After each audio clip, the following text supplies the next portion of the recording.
It is that time of year again. We're lacing up the cleats, we're strapping on the helmets, we're rolling out the sleds because spring ball is here. Coach Brennan, how ready are you to get back on the field with your team? Oh, we can't wait. You know, our players were excited to get back on the grass, get back to the competition, bringing these new players, the portal players, the high school players that joined us at the mid-year, getting back out on the field with them, seeing what they can do, getting the competition level to rise.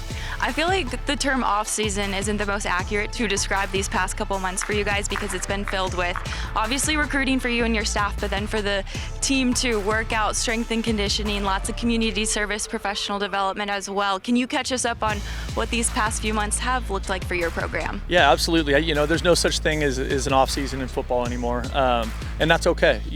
For us, it's broken down into a couple different things, right? We have the beyond football season with Tobruk Blaine and our players kind of getting engaged in kind of what they're going to do with life after football, right? So that's job conversations, career stuff. It's also some financial literacy and just all kinds of education that is like separate from football.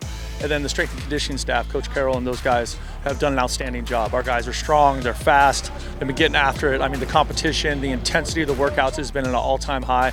And so I think that part of it is building a lot of momentum as we get closer and closer to kicking off spring ball.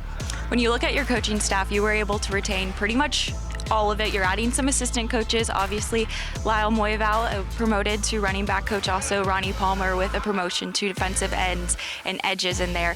How valuable is that continuity for your program? It's absolutely critical. I mean, I'm really appreciative of the administration giving us a chance to keep the great coaches in place that we have.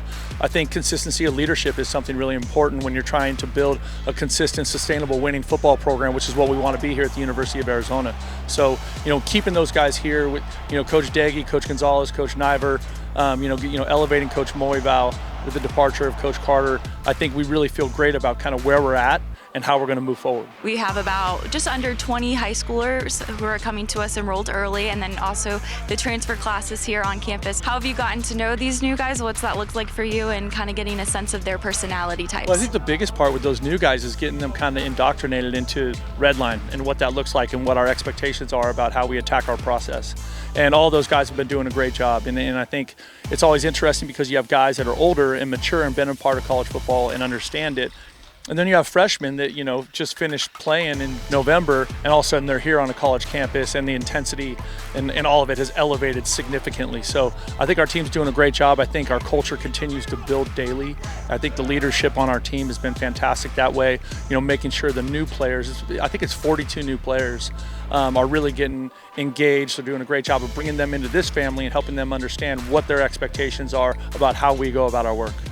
These next couple weeks go by, spring ball comes to an end. What needs to be accomplished, in your opinion, for spring ball to be a success for Arizona football? First and foremost, I know I say it a lot, but we got to establish the red line. That needs to be the absolute staple of everything we do. And I think as a foundation with 42 new players, right, you're talking about more than a third of your football team. Like, those guys have to understand what that looks like when we put the ball on the ground and we play.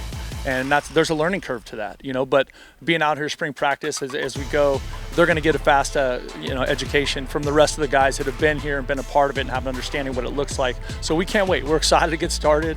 I think we're excited to see what everybody can do. We're excited to see what these new guys can do. We're excited to see the jump that some of our current players on our roster have made this offseason through our strength and conditioning program, through the extra work they've done. So we're ready to get going. Let's get after it. Thank you so much for your time, Coach Brennan. Thank you. Bear down.